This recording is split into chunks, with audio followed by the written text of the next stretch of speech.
Well, hello, everybody. Thank you so much for being here. Welcome back to another episode of Moral Panic. I'm going to wait a little bit before we formally begin until we have a few more people watching us. But I want to thank all of you for doing this. This is now our second episode since I formally relaunched the show.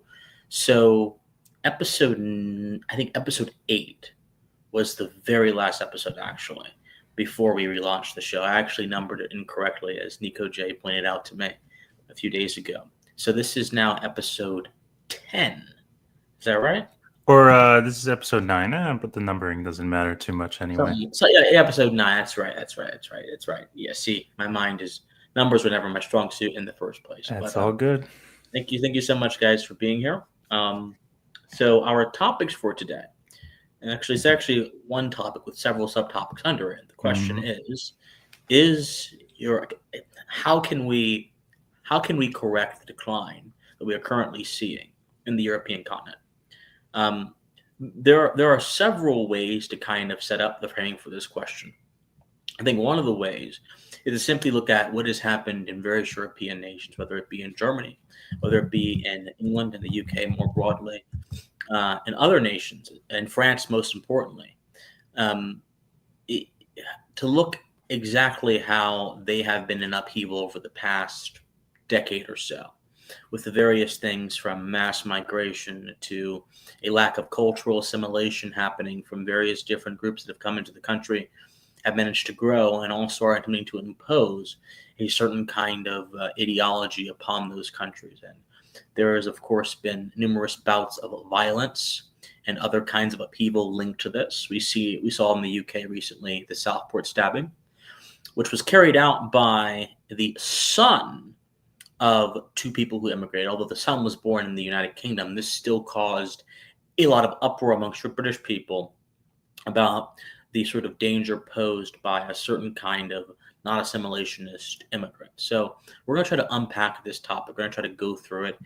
And we're going to really ask the question, I think, and as I put this in the description of the video, how can Europe beat the multicultural menace?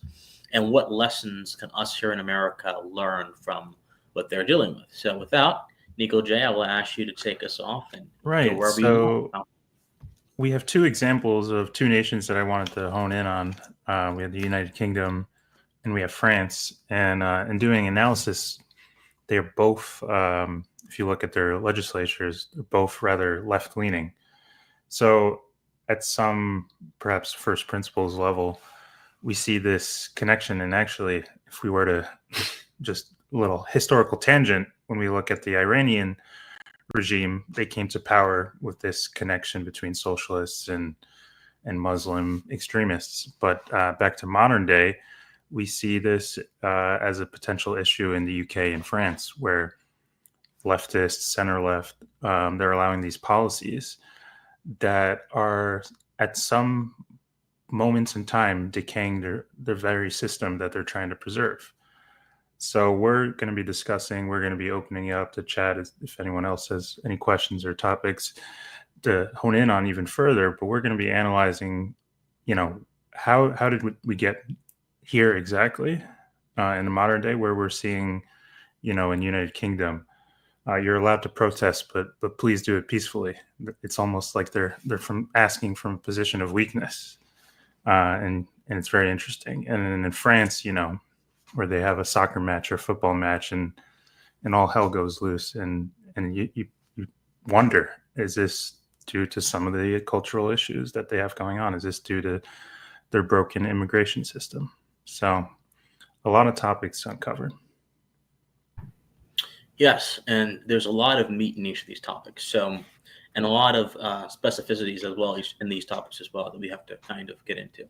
So let's actually, I think one of the better angles to start, let's start with in the UK and England. That's the one I'm a little bit more familiar with. Let's start particularly with how they have treated this overall topic and this core of topics over the past 10 plus years.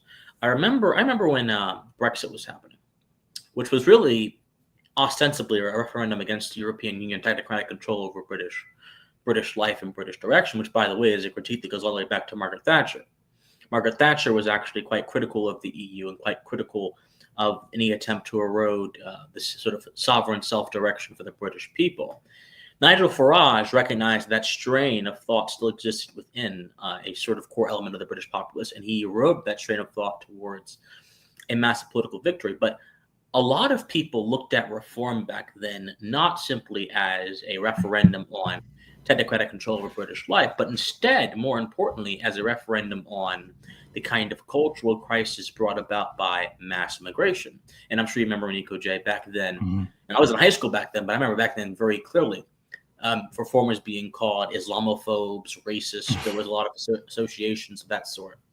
Simply because they had a very, I would say, a very stern view about immigration and a very stern view about the standards that should be followed to be let within the country. Today, a lot of folks on the British right are actually quite upset with reform because they believe that Nigel Farage has softened on this issue and that he has sort of alienated parts of his base that were more hawkish on the issue of immigration. So there is a constant tug and pull happening from this case. There was this individual actually who got excluded from reform. I forgot his name, but there's actually a lot of people who were formerly with reform rallying around him and saying that he should actually be the new torchbearer of the British preservationist right, so to speak. Anyway, so that was a very big narrative back then. But Brexit also happened within the context of several other things that were occurring in the UK at that point. One of those things was the sort of idea of no-go zones. Now, I was in a debate on one Twitch streamer, I forgot who it was. And they told me, because I brought this up when I was talking about the dangers of multiculturalism, unchecked by civic duty and also unmoored from sort of assimilationist ethic. And they were telling me that instead of actually gauging my point, they were actually telling me that, oh no, no-go zones actually do not exist. They're sort of a racist screed.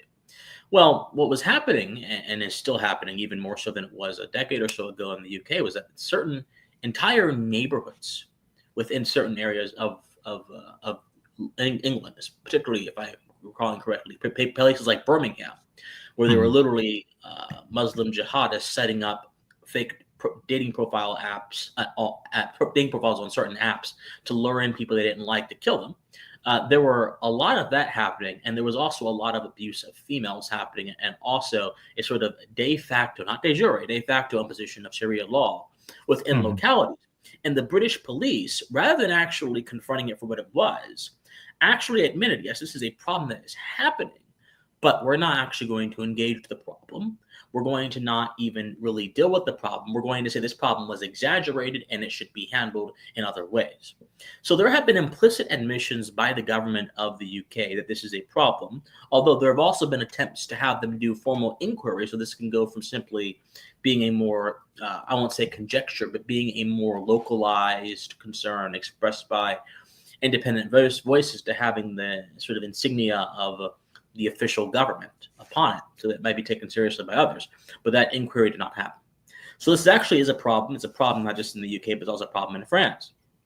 There are entire areas of northern France, if I recall correctly, that have actually witnessed turf wars, meaning wars between Arab minorities, Muslim Arab minorities within that area that involve machetes and all kind of other fights over sectarian differences. That is happening in the streets of France. Not everywhere, of course, but in certain areas. Right. And again, people like Macron have been very unwilling to actually acknowledge these facts as well. So what I see, with France, I actually wanted to look into their current electoral alliance. They have an alliance between center left and far left factions. So obviously Macron is the leader, but they have an alliance of the Socialist Party, the French Communist Party, Ecologist Party, which is weird. So we have a variety of left factions and the anti-capitalist and so many. And it's interesting, when we look at correlations, we can't presume causation, but we can analyze, and in some cases you could prove causation. So it's interesting, these left-wing alliances and how they can correlate with decay of society. Yes, and I think, interestingly enough, I believe those alliances, again, I may be mistaken because my French politics knowledge is not expert level, but I follow it at least informally. Mhm. I believe those alliances were actually spurred by Marine Le Pen's presumed victory. Of course, she didn't win, and I think she's been barred legally from being able to run, which is a very interesting thing. I think when one of the more popular candidates within your country is forcibly shut up the conversation, not by the will of the people, salus populi suprema lex, which is a core principle of natural law that ought to be observed by any governmental entity that wishes to preserve good governance and prevent itself from lapsing into a kind of dereliction of moral duty and tyranny. Instead of actually letting that principle live out and enact itself as it may, they decided to actually stop her through lawfare, which I think is actually quite tragic and quite interesting as well. It's quite telling how that is less of a global outrage than a lot of the other things that we are seeing right now happen across the world. The idea that a supposedly Western liberal democracy is the term they like to use, nation, can forcibly shut out one of its most popular opponents by way of using the legal system against the principles it's founded upon is both egregious. I think that it's a catastrophe that demonstrates just how far the governments of many governments in the West, including government of France, has deteriorated. That's a different conversation for a different day. If you want to see more about this, look at how they responded to Charlie Hebdo. Right, the Charlie Hebdo situation. Some people it may be young listening, maybe too young to actually remember this. But the Charlie Hebdo situation, where like a radical literally bombed a French newspaper because they printed things that they depicted to be sacrilegious towards Muhammad. Look at how the French government responded to that. That alone should have been a sign that not only is there a significant cultural incompatibility, excuse me, I can't speak, but there's also a significant need to act to correct how some people may take that into account, that sort of incompatibility, if your culture is to survive, and they responded Right. with indifference. So we have a lot of examples. The empirical record will give you a lot of examples of why this is a very rather emergent crisis. I think that's why Le Pen was so popular in France for the time she was able to be. And we've seen a lot of anti-Semitism in France that forces, in some ways, Jews to leave France as well. It's been a problem in the past, but it's something that's continuing to occur as they bring in more Muslim refugees. I agree. So let's ask yourself the question then, right? When is the conversation going to be about having an immigration criteria across the board for all countries? This is obviously different from country to country because each country is founded upon different things. But having an immigration criteria across the board for all countries, where we are exclusionary to certain worldviews, and we also are exclusionary to certain religious beliefs. I don't mean to offend people, but I believe to offend one in the process of telling truth is to do no wrong except to their unformed sensibilities. Because if your sensibilities were formed and ordered towards the proper ideas, proper principles, truth would not offend you. Truth would inform you. And that information would then lead to better conduct on your part. But the truth is, we live in a sort of crisis of taste in our modern society, where we allow the truth to offend us rather than letting the truth to inform us, which then leads us to rabbit holes and echo chambers of falsehood that tickle our ears and comfort our sensibilities, but keep us bound to this kind of level of mediocrity that no human can actually exist in. So I think that actually it's actually a phenomenon, that sort of tyranny of bad taste, which may seem trivial, right? Because people will say, well, bad taste means you like a certain TV show. That's not good. No. Taste, sentiment, emotion, that entire category of a concept impacts your interaction with the world, impacts how you fulfill your moral duty or do not fulfill it. Most importantly, impacts how you perceive the proper role of political order. If you have unformed taste, if you have rudimentary taste, if they are vulgar, your sense of understanding of political order will be vulgar. Your appreciation towards others in the society will be vulgar, and that's not going to lead to good places. So that's my preface. Now on to what I was going to say. We have to begin. Western countries have to seriously begin considering having exclusionary tests based on the based on the characteristics of certain worldviews. Hmm. And they have to be willing to say, if you have this certain worldview, you will not be admitted into our country under any circumstances, even if you're moderate. I think that I'm at the point where any majority non-Muslim Western nation that cares about preserving its culture should probably exclude any Muslims from coming into their country going forward. For now, at least, especially from countries where Islam is not practiced in a moderate way, it's practiced in a rather violent way. I say this not to be mean, not to be rude. Mm-hmm. I say this because, and the only exception, by the way, that I would even consider entertaining to this would be an exception that is a humanitarian exception that has to deal with people fleeing these countries because of the sectarian oppression, not people that are fleeing these countries because the West came in, carpet bombed the country, made it unlivable, and then manufactured a mass immigration crisis, which has put Western countries on the brink of their own societal collapse. No, at that point, two bad decisions do not make a right one. But if there is, let's say, a kid in Egypt or a kid in Morocco who happens to be a Coptic Christian or happens to be gay, and they're being actively persecuted by the authorities of that nation, and they desire, and they have shown a rejection of that ideology of Islam and a desire to become Western, and whatever that might be, I really think that person should probably be considered. Any other category of person, I would not consider. Any other category of person, especially if they're just from a country like Morocco or Egypt or Syria or Libya, and they're Muslim, I just can't see right now a compelling reason for Western countries to continue to accept that amount of people. There's just no compelling reason. I don't see it. I don't see it. Would you say that Mm-hmm. the subversion, not only the subversion threat, but the actual terroristic threat, supports a need for the intelligence capabilities, but at the same time, we don't want to strengthen the deep state. So how do you kind of find that gray in between? We don't want a surveillance state, but at the same time, if the Muslim Brotherhood shows up in my backyard, maybe we want to see to be careful that there's not a sleeper cell. So the intelligence capabilities of most Western nations is actually incredibly strong. Right. And unfortunately, that strength has come at the silent detriment of many citizens.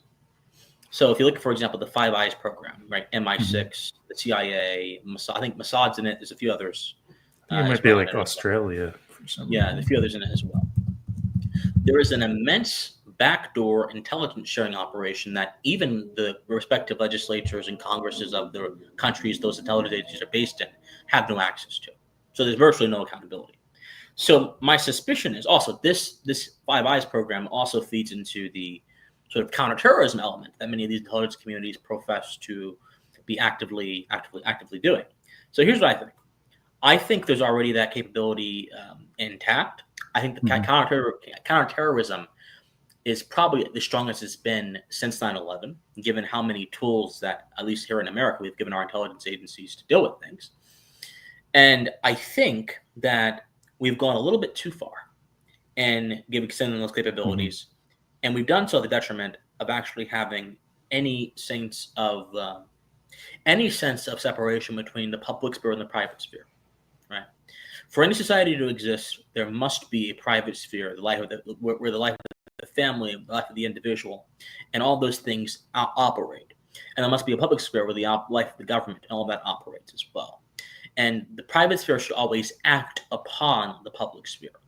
The only time the public sphere should act upon the private sphere is when it's meant to preserve the good of the private sphere, not to direct it or management. The problem with the Five Eyes program is that the Five Eyes program takes that principle and says the private sphere needs to be managed and watched from on high, not just to protect them from terrorism, which is a dubious enough, I think, claim, because we still have a lot of mass shootings in America, and those are forms of terrorism. They may not be Islamic terrorism, but they're still forms of terrorism, and they happen almost, every other day. And so I don't feel particularly safe. But beyond that, the sort of obvious dubious claim that kind of brings, To say you want to protect me without even allowing me the accountability to correct you when your protection goes from protection to management is for you to say, trust me, give me a blank check and I'll do good for you. No, we know what happens when that kind of thinking goes into attack. So I don't think we need to increase the power of counterterrorism programs right now. We actually need to decrease their power while sort of replacing any sort of muscle that would be cut from that sort of austerity with a strong immigration program. The biggest way to prevent foreign terrorism is to cut down on the amount of foreign peoples you let in your country. I know it sounds common sense, right? Yeah. But it really is. It's not, because when you go beyond just the typical image most people have of a foreign person, right, coming into the country, they may think of a refugee, or even a student coming to Harvard to learn or whatever. Hey, how did the Chinese infiltrate American society? The Chinese, even Cuomo had a scandal about that. The Confucius Institutes, right? All these Confucius Institutes at top universities in America, and then under the guise of like student exchange programs, which are a legal official way of doing some immigration in America, they had all these agents come into America and they spied, saw our secrets, and sold them to the CCP. So even when I say you have to reduce the amount of foreign peoples coming to the country, I don't just mean refugees. I don't just mean migrants.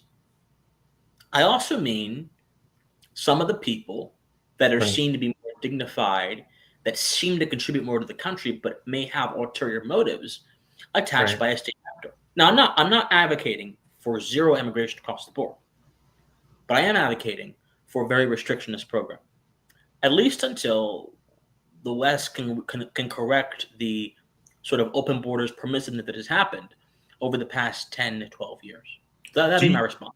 Do you think that the West, in the same light, Western liberals have they accuse everyone of Islamophobia, who's just trying to offer criticism, because there are plenty of critics of Islam who might be proponents of reform in Islam. But regardless, would you say that Western liberals have a pro-Islam bias? For instance, if someone were to look at BBC reporting, and they've been accused of systemic bias for a while now, would you say that these institutions, BBC is a huge institution, and but not only that, there's an additional topic, but I'll save the second example after. First, we'll stick with the potential of bias in Western liberals. Yes. So there's a term that some academics like to use called Islamo-Leftism. Islamo-Leftism is simply the synergies that exist between Islamic fundamentalism and leftist thought. Now, I must say this. Your typical... See, most people, when they think of leftism, they think of whatever libs of TikTok puts up on our page that day. That's not leftism. That's actually just the opiate for the right wing to think that they're so smart and so better. In all reality, real leftists are the people that have been actively shaping the destiny of this country since at least the 60s. That literally have most of the institutions in the palm of their hand, that have all the traditional media in the palm of their hand, that have most of the tech companies in the palm of their hand, and you're not going to see them screaming on libs of TikTok. You're not even going to see them at all. If you're going to see them, you're going to see them by the effects their policies have on the country. So I would encourage people to stop watching that utter bullshit. People think laughing at a blue-haired left-wing person is going to do no, it won't do anything. It convinces you of your own self-righteousness, and it actually lets the real enemy continue to operate with impunity. Do you want to sell your country away down the river so you can have a good laugh? I hope you don't. If you don't, you need to question your sort of moral goals there, because I don't think you're in the right headspace. But anyway, Islamo-Leftism. So there is a synergy between Islam fundamentalism and at least the basic goals of leftism, and there's a few concrete ways that manifests.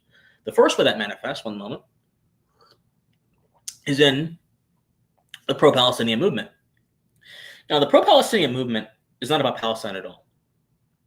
If you were to look at the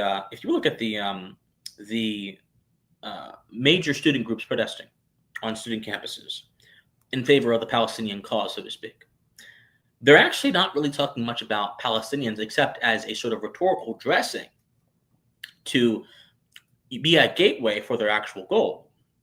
And they will tell you that the cause of the Palestinians is actually the cause of the black, the cause of the woman, the cause of the gay, the cause of the disabled, in that they are all equally aggrieved by the specter of capitalism. Oh In boy. fact, there are several student groups on the website that actually blatantly post our cause is against capitalism. In the United States and Israel are actually manifestations of capitalism. Therefore, we must tear them down. So it's very easy to see how genuine leftists who see everything as a proxy for capitalism, who see Israel and the United States as a proxy for capitalism, could have a temporary marriage between themselves and the Islamic fundamentalists who may actually not really care about capitalism at all, but instead do have a axe to grind against Israel and an axe to grind against the United States, who will join and link arms with them in order to push towards a similar goal. Different origin points, but a similar goal, which I actually find quite interesting. So that's one of the ways Islamoleftism manifests. The other way Islamoleftism manifests is through revolutionary language that many different sort of Islamic dictators have used in their doctrines. So I'm sure, Nikoji, you remember Gaddafi, right? Right. He wrote his Little Green Book, right, which is a play on Mao's Little Red Book, right? And in the Little Green Book, Gaddafi essentially laid down what is a decidedly Marxist Islamic manifesto for how he wanted to see Libya or Iran. And he makes no bones about it. He calls capitalism the enemy. He calls the West a facilitator of a kind of colonial oppression that uses capitalism to exploit the labor and dignity of peoples. And he calls for his version of Islamic theocracy as a sort of rejoinder to all of that. So it's very interesting. See, the syncretism that happens. When your ideology is perverted, that is one thing. Anyone can take a good idea and make it a bad idea. But number two, if your ideology actually isn't perverted and it can fit into broader totalitarian systems with ease, with only a few words being changed, and yet still maintain the kernel and character of its identity, then that's an indictment of your ideology rather than an indictment of the person that is actually using it for their own purposes. Mm-hmm. So the second way Islam leftism manifests is in the fact that there is a synergy between the sort of totalitarian ideas embedded within Islamic theology and the more revolutionary modes of leftist thought that we have seen. I would even go so far as to call it the Western liberal suffers from like Western inversion, where they just hate they hate the country they preside in for sake of hating it. And they will die on that hill. And this is where that alliance, it's not only a really dangerous alliance, but it's something that I think foreign actors exploit. So to give the example of Al Jazeera, it's Qatar state media. And I think that this was going to be my second example. I think the liberals are prone to propaganda by state actors of Qatar. Mm-hmm. And I think it's going to continue to be an issue because they don't have the awareness to filter through the bias. And then they have this Western inversion where they have some sort of virtue signaling project of theirs. And this propaganda confirms their bias that the West is bad, the West is terrible, yada, yada. Correct. And the third way, if I may finish, that Islamoleftism manifests, it's actually going to be pretty funny, is in its ability to parasitize the full benevolence of the Western liberal. The term Islamophobia was invented solely as a scare term and a thought-terminating cliche to dissuade legitimate criticism of Islam. The Western liberal sensibilities, broadly speaking, is that of viewing minorities, in every respect, with an over sentimental, over benevolent lens. And those who do this, and who do not do this, in their viewpoint, lack compassion. And lacking compassion, you lack humanity.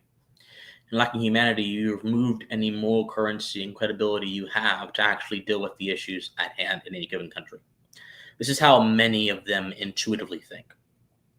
There's a problem with this. Compassion is a moral sentiment, one that's quite important. But no moral sentiment, as I mentioned in my Immigration is Immigration and Compassionate video, exists in a vacuum. All moral sentiments and duties and principles are informed and counteracted upon like a well-oiled machine that has a variety of springs and weights that make sure that each proportion of it has reached equilibrium. Every single moral duty and principle is acted upon and counteracted upon by another moral duty and principle. It's not enough to say that I'm compassionate about somebody. I should also be compassionate to those to whom I owe a duty. Compassion to a stranger is quite different than compassion to my son, or compassion to my daughter, or compassion to my neighbor. One is a more abstract form of general feeling that may be well and good to have, but doesn't really have any concrete manifestation beyond that feeling. Whereas compassion to my son, daughter, or neighbor may actually have a very concrete manifestation that is involved in the formation of my everyday life, and therefore also is involved in the formation of my character, because habit creates character. And so if this is the case, then that means that my compassion towards the stranger is not going to be weighted the same way that my compassion towards those I am more connected to is weighted towards, which then means that my compassion must be checked by something else. That's one simple example, and that's one principle that compassion is checked by. There are a variety of other principles that our compassion must be checked by in order to be intelligible and not to be tyrannical within its own right, and by when I say tyrannical, not to overtake us in our reason. So, with that being said, it makes no sense to be compassionate towards a minority group because they're a minority group, when there are valid criticisms to be laid towards what a majority of that minority group holds to be the truth, and this is the case of Islamic doctrine. So the Western liberal, by having their benevolence parasitized by the Islamic fundamentalist, has a blind spot not only to moral duty, but also a blind spot to the flaws of the ideology that is being critiqued by those people like me. And in doing so, they can't effectively answer for anything beyond appealing to pure sentiment. So that's the three ways that Islamism kind of works, I think. Just to go over them again. Number one, it works through a sort of mutual revolutionary hatred towards capitalism. Mm-hmm. Number two, it works through a sort of borrowing of revolutionary terms to push forth Islamic fundamentalism. And it also works through this sort of creation of this sort of rhetorical shield that parasitizes benevolence, and then by doing so shuts any kind of debate down on the dangers of Islam as an ideology upon the society. So I think Leftism is actually a very serious problem in this world, in our society. And it ought to be looked at very seriously. It ought to be looked at very intensely. I want to get your reaction to another news item. So we already discussed UK. We already discussed a little bit of France. In Spain, in a southeastern town, they banned Muslim festivals after an elderly man was allegedly attacked. And there have been anti-immigrant clashes. So that's a country that, we don't often think of Spain when we think of Muslim clashes, even though Spain has a long history of actually Muslim invasion. So it's a little ironic, but I wanted to get your reaction on this. This is a relatively new item, going on these days. Something's happening in Spain right now. I've noticed a lot of an uptick of a lot of grassroots right-wing sentiment. By the way, it's not just Spain. It's happening across Europe right now. You're seeing an uptick of right-wing sentiment across Europe, but especially in Spain. Remember, this is the country of Franco, right? So this is the country where some really grisly stuff in the past was seen. So that kind of spirit that rested, that wasn't too long ago, 70, 80 years ago, has not gone away entirely. So the idea that Spaniards would be totally fine with a foreign sort of cultural invasion of their country without any corrective for so long is certainly an idea that is not born of any evaluation of the historical record or any kind of wisdom. So what I think is this. I think that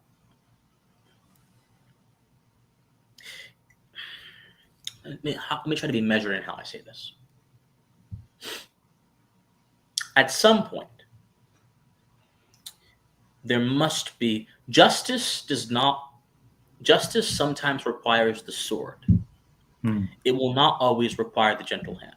It's funny you mentioned the sword because actually a lot of Muslim nations have that embedded on their flag to show that they're a testament of crusades, right? Can you imagine these days trying to negotiate with countries with a sword on their flag? That's certainly not. That's funny. Yeah, it's actually pretty funny, isn't it? That actually goes to a much deeper point about Islam too, and Muhammad and all that kind of stuff. But let me not get. That will be for a different day. Yeah, that's for a different day. So justice requires a sword sometimes, and in requiring a sword, it will also sometimes require a broad stroke. Never a generalization, never just blanket punishment, but a broad stroke. And if the people of Spain are noticing that a particular kind of event is spawning a particular kind of action, even on a small scale, it is totally reasonable to say, we have evidence to suggest to us that this particular kind of event is going to be a danger towards the sort of welfare of us all, going to be sort of a danger towards the rights of other people. It's going to be sort of a danger to our liberties and to our self-preservation. And we therefore have the ability and the right and the necessity to act in contract to them. And that's what I see is actually happening here. A lot of people may clutch their pearls and say, oh, free association. But look, this is one of the reasons why I'm not libertarian anymore, by the way. You have to understand, free association only happens if there is a moral context by which to support it. And that moral context is not just, it rises inherently, it's inherently social. So if you have a country full of people that hate a certain kind of person and have no problem using violence detached from justice or restraint or fidelity to sick their will upon others, you cannot truly have free anything, because freedom is the condition of a morally enlightened man, and to use coercion as a tool by which to enforce your will upon others is not morally enlightened, it's morally depraved. Therefore, from the sort of syllogistic reasoning I laid down, you can't have free association without first having a strong defense of first principles and proper morality, and justice being the principle that defends morality and defends the rights of others requires sometimes a very tough arm. So I'm totally fine with shutting down things that have been demonstrated to lead to that kind of stuff. Now, where I would object to is if we were shutting down things just because we disagreed with the people that were gathering and organizing them. That's not correct. That wouldn't be at all a sort of ode towards goodwill, and it wouldn't be at all a way to create a good amount of social feeling and positive sentiment amongst people within a civic polity. But where danger is present and self-preservation is threatened, I think you have to use moral means by which to stop things that might go out of hand. So I think that more countries, if they're noticing a similar pattern, ought to do the same thing. And I know these sound like extreme ideas, but they're not extreme. See, the problem is moral conviction is so rare in our transactional, digitized, customized world that when someone says things that any basic civil society requires must be done in order to be preserved, people immediately think, oh my gosh, this is so foul and evil and nasty. No, it's necessary. And if you don't want it to be necessary, you have to start, you have to begin by encouraging people to consume things that are better for them and be more wise and prudent in how they regard certain issues. If you want to have better political order, that starts with what we as people consume. What would If you we consider, say? Sorry, yeah, I please, didn't mean. please go on. Go on. I wanted to propose a sort of a thought experiment of sorts too. So let's imagine Complete one. one is already in this organization of faith and they're in a mosque, right? And they're seeing their friends become radicalized. What would you suggest to that person that's witnessing people in their faith become radicalized to a point that they don't agree with? They'll continue to be a member of this place of worship, but they're seeing this radicalization, and that's what happened. If you research the history of 9/11, the Hamburg cell, a lot of the radicalization happened at places of worship and outside of it. But I suppose as a thought experiment, what would be your suggestion to someone witnessing their peers, young, impressionable peers, engineering students? That was one of the 9/11 hijackers. What would be your suggestion? It's a difficult topic, but when you witness peers become radicalized. It's only difficult if you value your relationships more than you value your duties towards higher ideas. Mm-hmm. Right? If you see somebody going down a path that is not just self-destructive, which is one matter, and can be really excused, and in some cases can even be ignored, but is destructive towards others as well, you have a moral obligation to not enable the evil to happen by doing nothing, but to instead confront the evil at its root by doing something.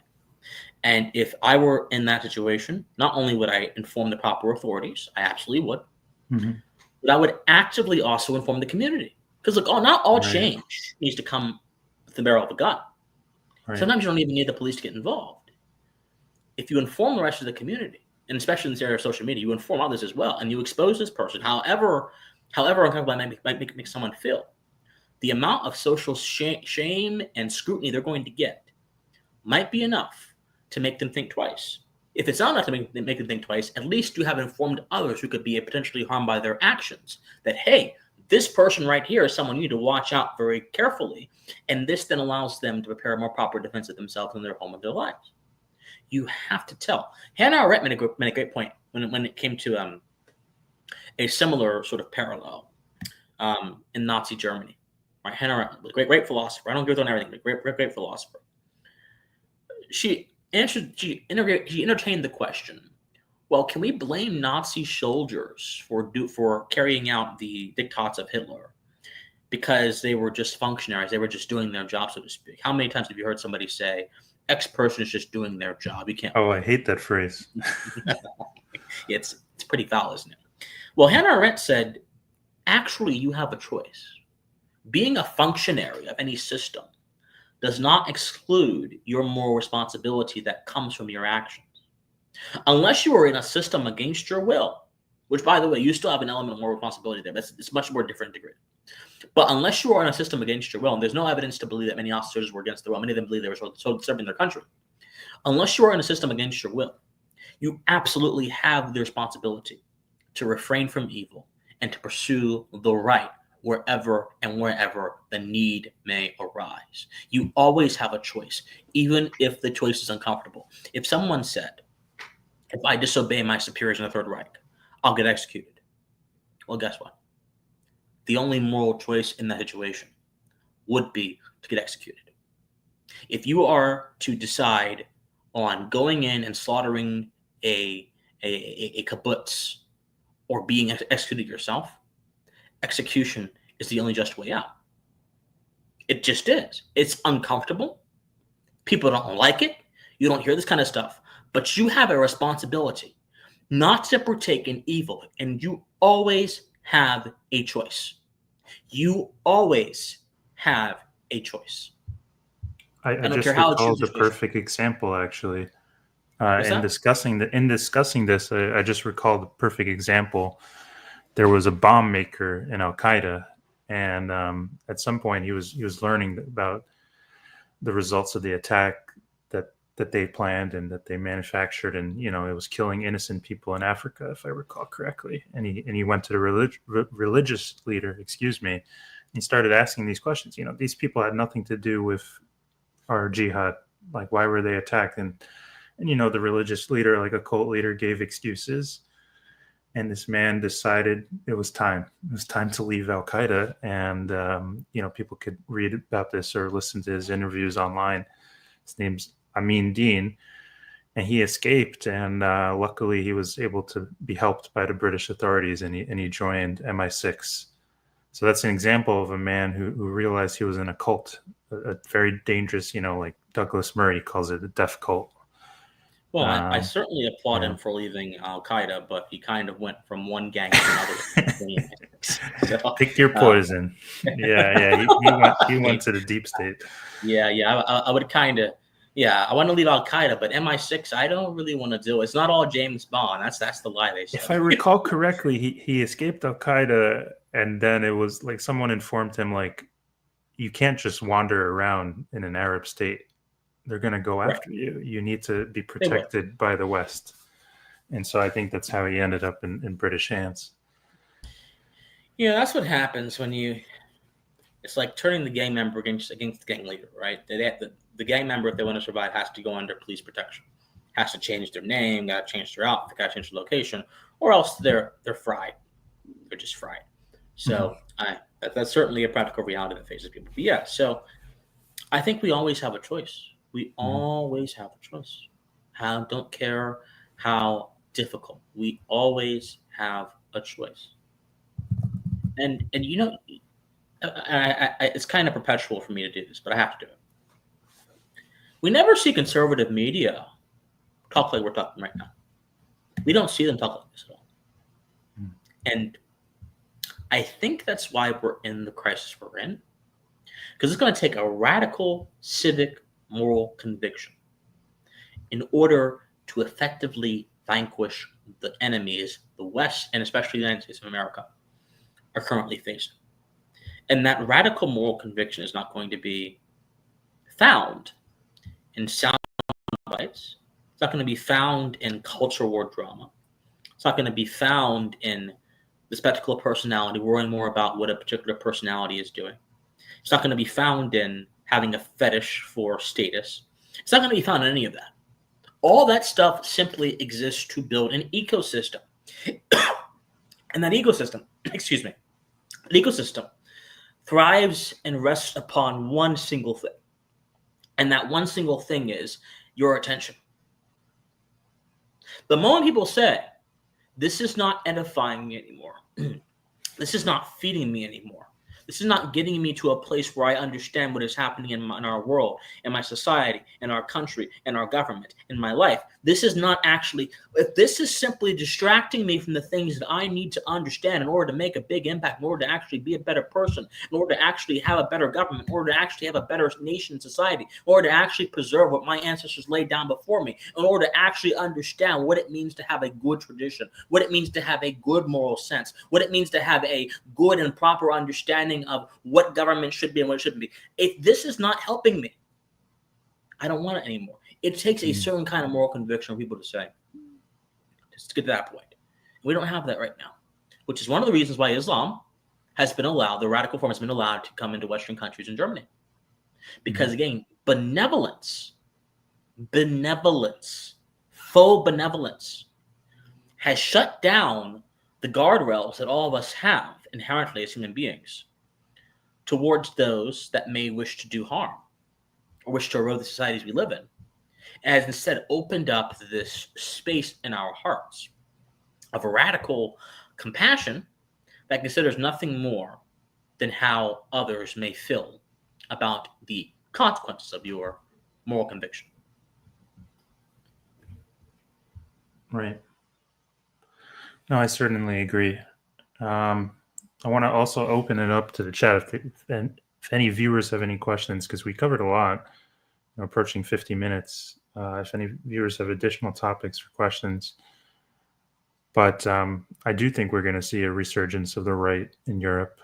And I think it's going to be strong. It might not be everywhere, but I think it's gonna happen.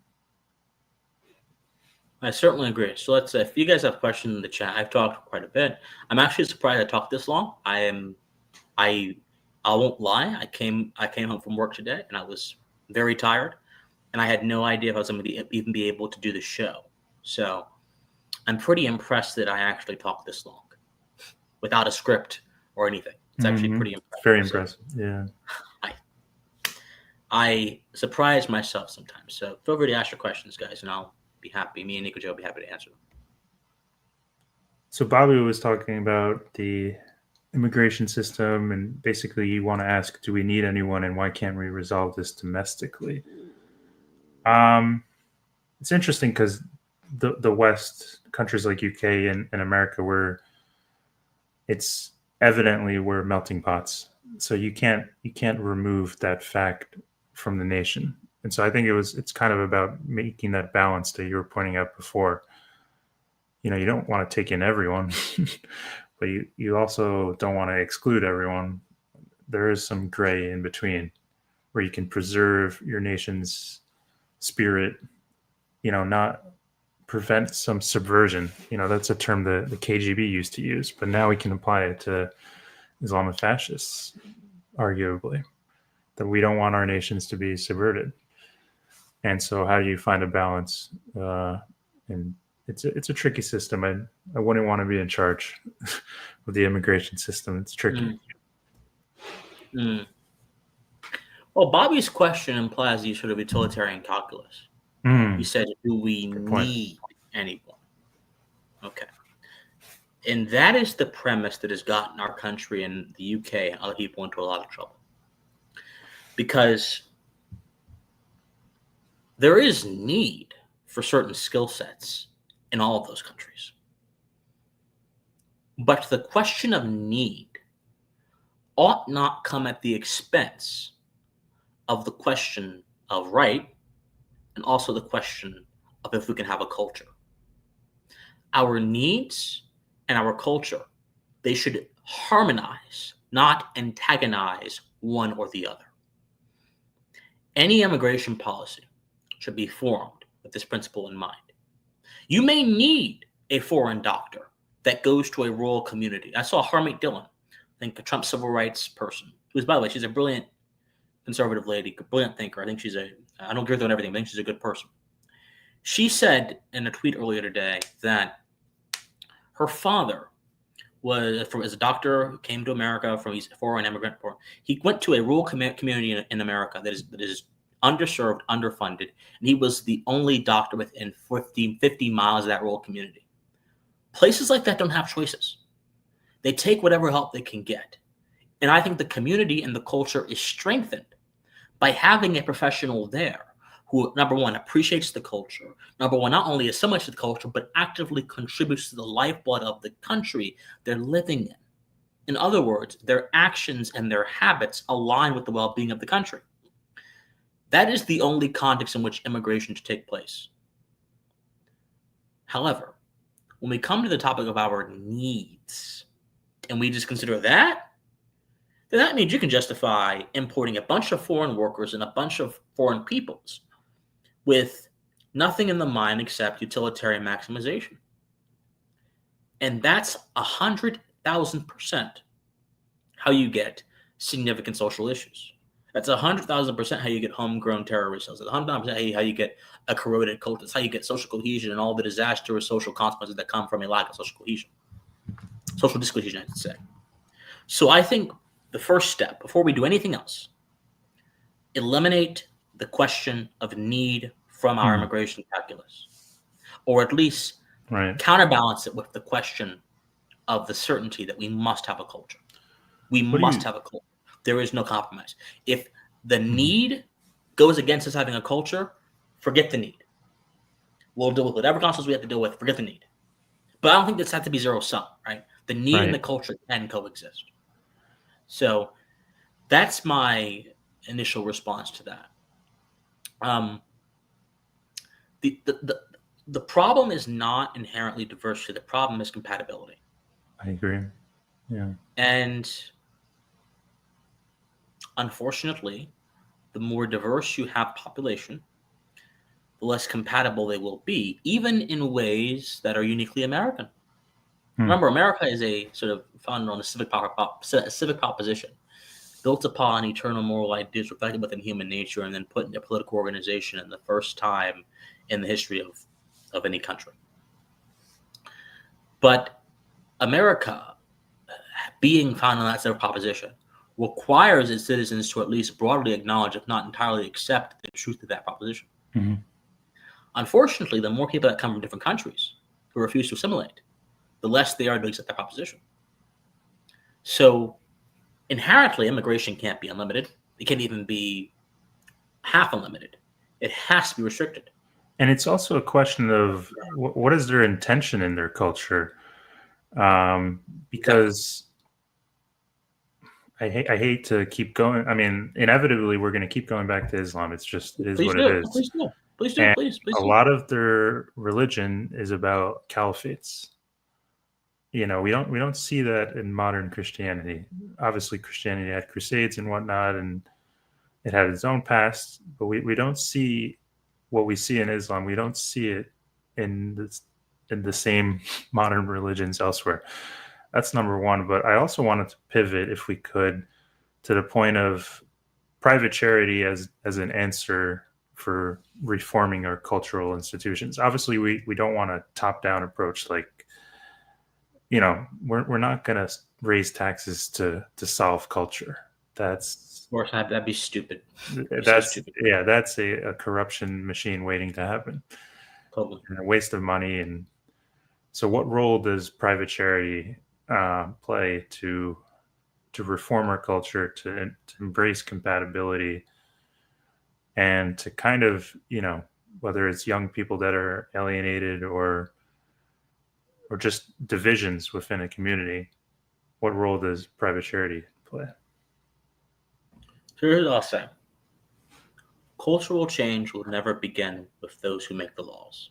Mm-hmm. Never. I don't even think that it should end with those who make the laws ultimately. Mm-hmm.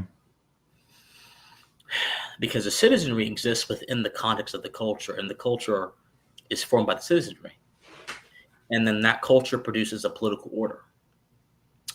If the culture is not correct, the political order will either not be correct or it'll be prone to corruption, Mm-hmm. which is a problem.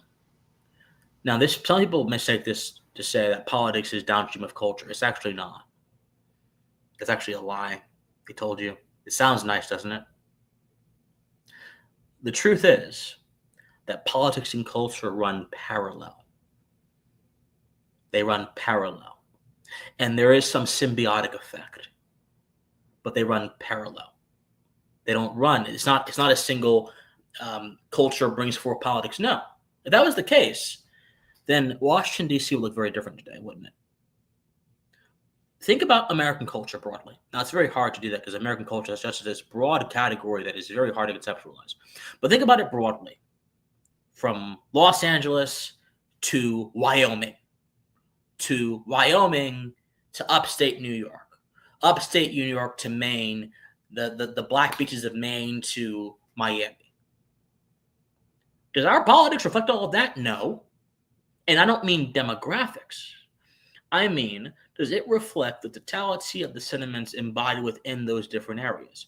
If you go to Wyoming, you're going to see a lot of people who are rugged individualists who love the land, who want very limited government interference in their lives, and who most importantly believe in community. If you go to Maine, you're going to see a lot of very inventive outdoorsmen, right? A lot of people that are entrepreneurial, a lot of lobster fishers, things like that. Go on to Miami, you're going to see a lot of conservatives whose parents or grandparents came from Cuba, who hate Castro and who love America for what it is. If you go to Los Angeles, you might see a wide variety of different people. You might see some anarchists, you might see some people that are not anarchists, you might see some people that are charitable, you might see some. You see all kinds of different people. Our politics does not reflect this. Stop saying politics is downstream of culture. It is not. Politics runs parallel to culture. A good culture does not assure a good politics. But a good culture is the beginning to creating a healthy political order. So that is my rant about that, because it just irritates me that so many people just repeat that line with no thinking, like a robot. It's just not true. Okay. Having said that, so yes, having a culture of the mind, is the first step in ensuring a strong culture more generally.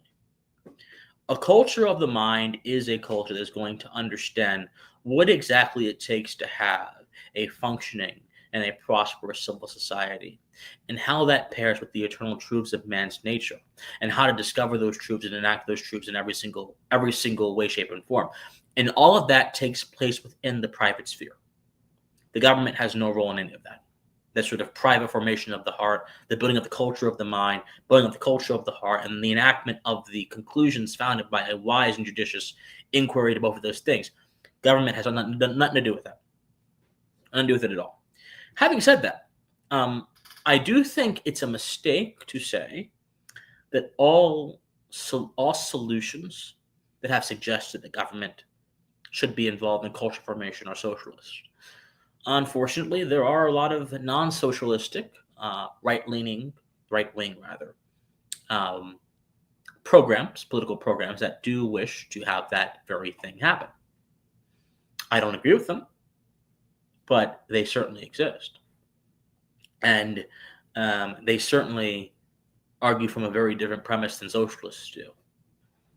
So that's a problem as well, right? We have to have a sort of, at least the American right, we have to have a sort of unified push towards a better kind of state.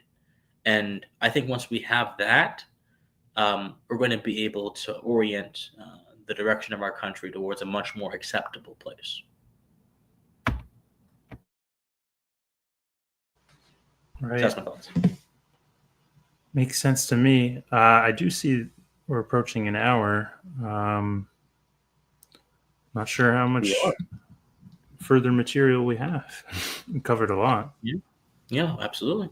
And for everyone who is still here, thank you so much for being here. I appreciate it sincerely. It's nice and it's humbling. Nice and humbling. And this is again only our second live stream since when we brought back Moral Panic. So it's also very interesting, isn't it? Just our second. Yeah. So again, if you guys have any questions, feel free to ask in the chat. I don't mind. I enjoy questions. I enjoy inquiries. I enjoy debates. I enjoy all that stuff. So don't be shy. Do you think that the Muslim populations in Western Europe are in any ways comparable to Hispanic populations in America? Do you think that there are any comparisons?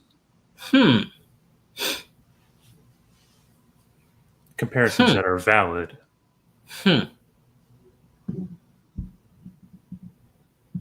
Broadly speaking, no. Mm-hmm. Broadly speaking, no.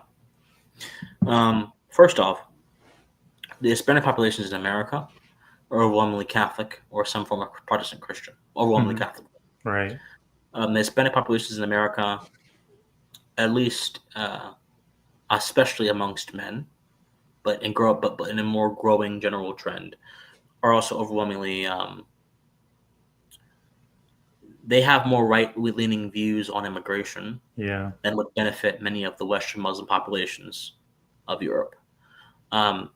I would say the Hispanic populations are conservative in their own way, and the Western Muslim populations are also conservative in their own way. But their idea of conservatism is a very different notion than is entertained by any American demographic, most American Americans. So I won't say that. I won't try to say that comparison is necessarily entirely linked, but yeah. So there's a few things I just don't. No, Bobby I think has a question. Bobby has a question about the limits of the melting pot phrase. When people say melting pot, it implies that we should always have immigration, but we only encourage lots of immigration when we had needs at home for it. What are the limits on melting pot? So here's what I think. There are two ways to take the term. If you understand the origins of America, the various different ethnic groups that came here from across Europe, who eventually blended into this cohesive American identity that was formed during the colonial era, but then cemented after 1776. If you understand the sort of genealogical history of Americanism, and you use the word melting pot to reflect that, that is an accurate and a judicious use of the term. Most people are not using the word melting pot to reflect that. They use the word melting pot to say there are a lot of differences, and the differences automatically just meld into one single mode, one single blend. That term and that use in that way has never really satisfied me. Because while it is ostensibly true, there are a lot of differences. Our differences are not the key uniter. The shared values we have are the key uniter. The differences are secondary. So I think the term gets us towards an understanding of the social identity of America, but doesn't take us all the way. That's my perspective on it. That's how I see it. I do see that. Did a light on your screen? Did some of your lighting go away? Oh, yes, it did. Yeah. The sun went down. So why don't you talk a little bit so I can turn some lights on? The sun went sure. down. I was relying on natural light. Sure. So it's interesting. America is a very immigrant created land, to say the least. I find it interesting, all these people saying free Palestine. I wonder why they're not saying like free Native America. Like, why don't we just completely decolonize America? So I think there are a lot of interesting things, and I think that at some levels, leftists need to accept some sort of reality. But that's a tangent to some degree. In terms of the melting pot, they want to. Yeah, that's true. So I think it's maybe a classic thing where conservatives have a point and liberals have a point, and it's trying to find a cohesive system. I think that's why classical liberalism is appealing. But the modern liberal is so far deranged and detached from, we talked about this last time, the bourbon Democrat. Certainly the bourbon Democrat, the Grover Cleveland, they would promote a melting pot spirit in a system of classical liberalism. But I think in today's age where we see welfare states, I think Milton Friedman had a point about this. I forgot how exactly it went, but he was pointing about the incentives in the welfare state and how it coexists with immigration demand. So that's what we're seeing now too. Do we really want our Medicare? Do we really want our community colleges, public universities? Do we really want those to go to undocumented citizens? So this is going to be a continuing topic in America, and I almost wish we had a European guest to explain it to us, the toll that it must be taking on, actually in UK, the big topic is NHS, because their services are through a centralized government agency, which many Western liberals prefer for some reason. Let's find one. Let's find a European guest. Why not? Yeah, certainly. Might be a wise exercise. Yeah. So if we were to take NHS, for example, if I was a UK citizen, I wouldn't want to be a melting pot state when we can't even have a working NHS. Good point. Very, very good point. So I think really? Britain needs some sort of modern Milton Friedman to fix it. And his name is not Richie Sunak. They've had a lot of failed conservatives. Yeah, no, he's an absolute disgrace. He's an absolute disgrace, I think. Yeah, he joined a big bank recently. The idea that London, which was once the cultural and financial capital of the world, is headed by him. It's just an absolute travesty.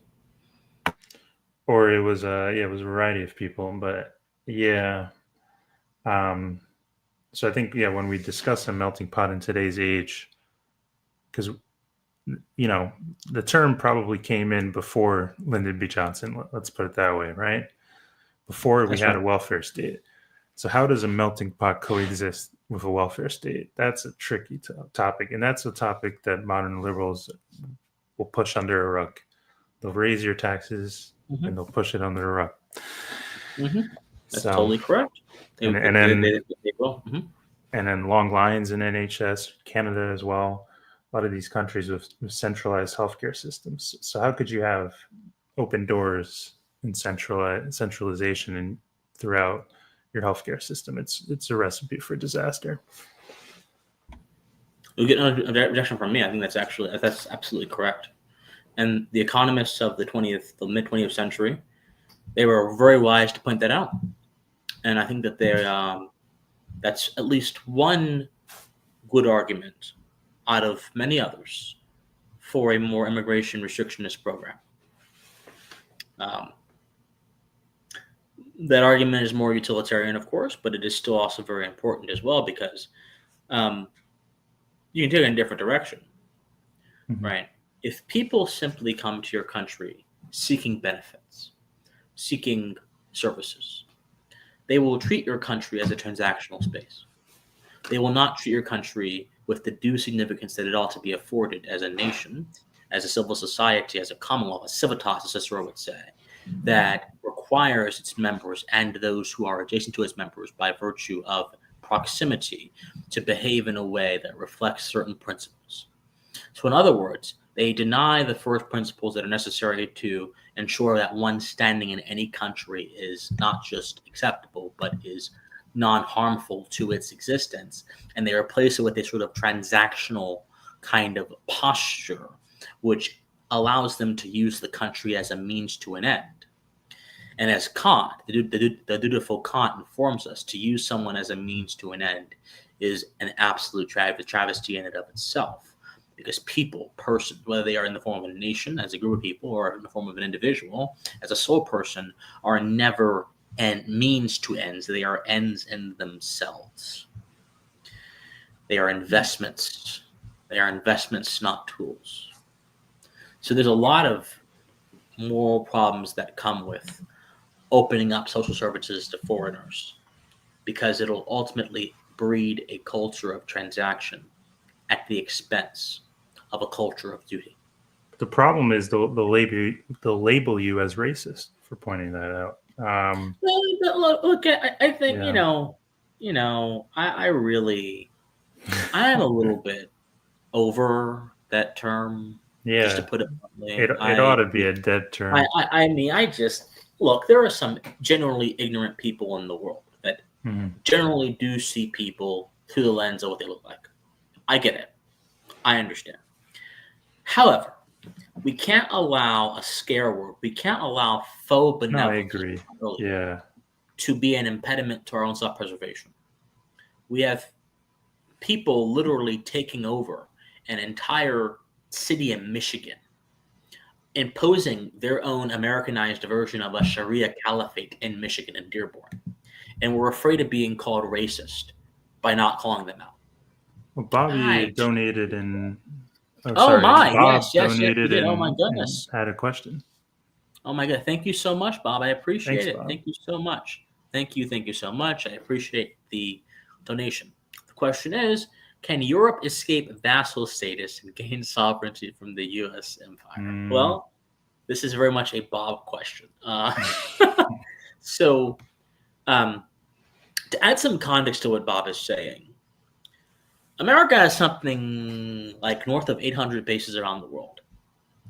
A lot of them are in Europe, Germany, England, France, and a lot of them have an active military presence, despite none of those countries actively being at war in any formal sense of the word. That's one problem. The second problem is that a lot of those countries, for a very long time, and this is actually one of the things that Trump did that actually was good, were relying on the United States by virtue of the NATO proxy to fund their defense systems, to fund their defense budgets, while they went around and philandered their money on social services. And in doing so, they rested on Article 5 to protect them in any case of any military aggression. That's number two. So if I'm funding your defense services, I essentially am in charge of your self-preservation. And if you outsource your self-preservation to somebody else, they effectively gain authority over your life. The only difference between a free man and a slave is if the free man has full sovereignty over himself and is able to preserve himself when the rubber hits the road.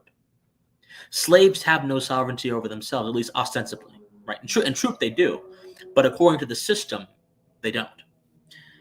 Essentially, Europe has been a vassal. European countries that are in NATO have been vassal states to the United States for a very, very long time for those two reasons that I mentioned, both the defense budget thing and also the bases there. We're essentially occupying them as well. There's nothing stopping an American president, despite maybe public pressure and polling numbers, from saying, you know what, um, Keir Starmer, your country's gone to crap. I don't like it. I have a base right there. You're going to do what I say, or I'm going to step in for you, and I'm going to make sure I'm going to fix your issue for you. Well, you can't do that, but I fund most of your defense budget. Not only that, but you're also in NATO, and it's Article 5. What happens if I leave NATO, Keir Starmer?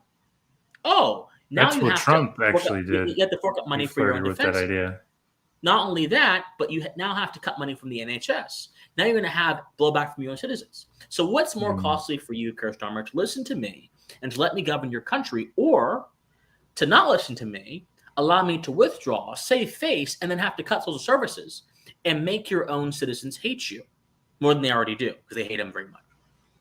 So this is the kind of crazy stuff you get involved with when another country is funding your defense. It seems that on this topic that Trump was successful in pressuring these countries to increase their own funding. He was, yes. And I think a lot of people don't give him credit for that. It's almost like he saw this a mile away, and the European countries it's almost like they agreed. It's almost like they agreed that they were freeloading off of U.S. citizens. Yes, totally. And so I give Trump credit for being able to do that. But if you understand that we are essentially occupying these countries, he doesn't really need much credit, because an occupying force can do whatever they want until the people push back. So I've always been very reluctant to say that America is an empire. And Bob knows this because I've had conversations with him. I've been very reluctant. It almost hurts me to think of it that way. It's definitely a superpower. I'm not sure I would use the modern term. Yeah. Empire.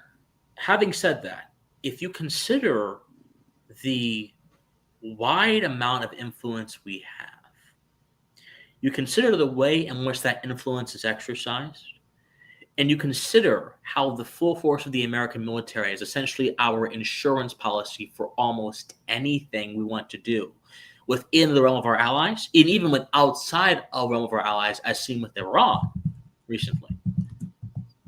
What do you call that? That, to me, seems imperial. Grover Cleveland, one of our favorites, Nikoji, he resisted calls for imperialism in his own day, right? They wanted Grover Cleveland to take over Hawaii, which was, I think, at the time owned by the tribes that are indigenous to that land. They wanted him to go in and take over Hawaii. He said, not only am I not going to go take over Hawaii, I'm going to actually go in and negotiate with the Hawaiians so they can maintain their sovereignty. They wanted Grover Cleveland to go into, I think, which is now like American Samoa. Germany wanted to go in there and do some things with American Samoa. He said, you're not going to do that. This is our sphere of influence. Leave the Samoans alone. If you keep doing this, what's going to happen is I'm going to send a warship over to you. And that's what happened. He sent a warship over to them, and he stopped them taking over Samoa. They wanted Grover Cleveland to get involved in Venezuela. He said, no, it's not our business. So Cleveland was so steadfast committed to the idea that an empire, an imperial American force across the globe, would be detrimental to the homeland. Then right after him, what happens? McKinley comes, and as historians call it, the imperial era of Americanism begins. And we get this massive expansion across the globe. It's actually interesting because during that era, tariffs were used to fund a lot of America. And we're seeing that too, because when Trump wanted to get the big, beautiful bill passed and everything like that, anyone who was aware or who was honest commentating on the spending knew that a lot of our spending went to defense spending. So we could see that. Isn't that interesting? We were seeing a pattern in American history where, we might have to use tariffs to fund our military. Isn't that a scary thought? Yeah. Trade wars to fund real wars. Why is your defense budget so big that you quite literally? Well, Uh, Bob's on a roll. oh, wow! Again, wow! Thank you so much, Bob. Impossible challenge: defend the acquisition of Hawaii using ethnic news constitution. I can't. Hawaii should have never been, and this is maybe a hot take, but I don't care. Hawaii should have never been put under the American sphere of influence. Hawaii belongs to Native Hawaiians. Um, there is, again, as I mentioned, Cleveland and several other presidents, but especially Grover Cleveland, resisted the cause to take over Hawaii on this very basis of reasoning. So it's not as if this basis of reasoning is alien to the American, is alien to American political history. It's not, right? But within the past, when did the imperial era start? 1890s, late 1890s. Within the past, about 120, hold on, 127, 128 years, there has been a sort of invention of a new line of reasoning that it is America's duty to go ahead and stake our flag everywhere else. It's a very new line of reasoning in American history. Look at pre-1890s. Look at Cleveland. Look at Jefferson. Look at all these. That kind of reasoning was not at all prominent, and that kind of reasoning actually was kind of scorned. Jefferson said in a letter, I forgot who it was to, but Jefferson said in a letter, he said that the Russians were fighting with somebody in his day. And he said, not only do I not want to get involved in all their drama, I want to actually just watch their drama play out because it's going to be very interesting and instructive for us what not to do. This was Jefferson, right? A lot of this kind of thinking was prominent throughout American history up until McKinley and those kind of folks. So, and then of course you get Woodrow Wilson that comes in and he introduces this sort of new nationalism, sort of internationalism, where he says the destiny of our country should be linked with the destiny of other people so that we can do the most good in other places as well. And so imperialism becomes sort of dressed up in diplomatic clothing, and it becomes this sort of rhetorical gesture for benevolence. And what does this precede? This precedes the sort of birth of widespread foreign aid. So it goes from U.S. anti-imperialism to imperialism to internationalism to foreign aid, which essentially is just a different kind of welfare state for other countries, to now, and we're entangled in almost everywhere around the world. And our interests are also entangled as well. It only took a century and some change for all that to happen after about a century and a half of American resistance to that kind of stuff. Isn't it amazing what can happen in just such a short period of time? It's amazing. So to answer Bob's question, if Europe is going to stop being a vassal state of America, we're going to have to also stop being a vassal to this abstract idea that we think, but not most people, but many people in the political elite think, that our flag ought to be staked everywhere by virtue of force. We must free ourselves from this sort of oppressive idea so that our political order can align with that. And we can then begin pulling back the infrastructure that we've put in place to make the Europeans kind of bend to our will. That's what I think. Maybe a controversial take, but that's the only way I see out. Also, some of the people that are in power right now ought to not be in power anymore. That's obviously the practical thing. That's obviously what I think. And the real question is, are we going to get to this point? And to that, I have a few answers. If you had asked me, maybe, what is it? August, 9-10 months ago, if President Trump was going to be able to reclaim American sovereignty by limiting the amount of unnecessary engagements our military has around the world, I would have probably said there's a good chance. 8 months into his presidency, seeing how he has treated, again, the Iran situation, seeing how he has treated NATO, seeing how he's treated Ukraine, seeing how he's treated Libya, not Libya, excuse me, seeing how he's treated Israel, Palestine, all those different things. I don't believe, NATO as well. I don't believe he is in a position or in a willingness to actually do that. When that episode with Keir Starmer in the Oval Office with JD and JD Vance actually happened, I thought, okay, actually, this could actually be very positive for us. When Pete Hegseth sent out that memorandum to NATO saying, we're not going to be really focused on your defense anymore, I was very hopeful. It appears to me as if all of that was posturing. That's what it appears to me. All that was simply posturing. And little has come with it. I think we've signed new deals with the UK. We've done a lot of different things that have actually substantively entangled us. So I don't know. I really think that if Trump was our best hope for breaking the kind of American ubiquitous presence around the world, then we'll either have to wait for another best hope, or it may be a prospect that is far, far, far flung and not obtainable. And I'm normally an optimist, but by talking with a lot of people, including yourself, Bob, I've really realized that you can't impose your worldview upon the state of things. You must evaluate the facts and the truth for what they are. And if I'm being honest, I do believe in my lifetime, when I'm 25, in my lifetime, which has not been that long, but it's been like 2 decades, in my lifetime, Trump was the best chance to correct this problem. And it does not look promising right now. So I don't know what to do. For one time, it was disappointing with Bush, that's for sure. Because God, Bush was seen as a pawn by Putin. God. He's just foul. First of all, he should have never, ever, ever, ever, ever, ever been president. I almost think I would have preferred Al Gore over him, and I can't stand Al Gore. But one term of Al Gore. That's it. yeah. I can't stand Al Gore. I think he's terrible in so many different things. But I almost would have preferred Al Gore, because at least Bush becoming president allowed neoconservatism to have one of its strongest eras in American history since the Cold War. Reagan, unfortunately, he enabled it. That's what he did. We have to admit that. He made mistakes.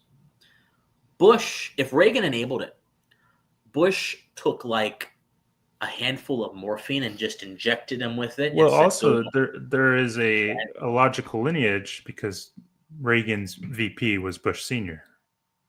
Absolutely. Although, funnily enough, if I remember correctly, Bush Sr. showed more restraint in his foreign policy than his son did. Because Bush Sr., when he went into Kuwait, had the ability to literally just go in and decimate Saddam. Just go in and coup him and kill him, all kind of stuff. He didn't do that. He went in to Kuwait, defended the Kuwaitis, and said, okay, we're done here, essentially. I'm not saying Bush Sr. was a great president. I think, again, he was a liar, right? What's that famous line? Read my lips. He was an absolute liar. He was dishonest. He's a CIA stooge. There's a lot of bad things about Bush Sr., right? Don't get me wrong. Not to speak ill of the dead, but there's a lot of bad things about Bush Sr. But he actually was more restrained than his son in his foreign policy. Yeah, if I recall correctly, Colin Powell was working in Bush Sr.'s Defense Department. I believe he was, and I believe he was incredibly hawkish, and somehow he was restrained. Like you said, it could have been much worse under Bush Sr. Yeah, Colin Powell, Condoleezza Rice. So here's the thing. And this is going to be kind of personal here, because actually it's very interesting for me. When we discuss like Black Americans who have succeeded and were not entertainers or rappers or athletes, oftentimes you're going to hear the names like Colin Powell, Condoleezza Rice, those type of people. And while part of me says that's actually a good, those people are admirable in the fact that they succeeded when society told them the odds were against them, I don't like the way they succeeded. They succeeded by pushing, I think, a very destructive anti-national sovereignty posture of America towards the world. And in some ways, it's a tragedy they succeeded in that way. This is not disrespect Colin Powell or Condoleezza Rice, just to contextualize their accomplishments. So, Right. yeah, I have conflicted feelings. Do I you like to think? believe. Yeah, Sorry, go go on. ahead. Oh, please go on. Go on. I was going to say, do you think much of the neoconservatism of the early 2000s, do you think much of that is on its way out?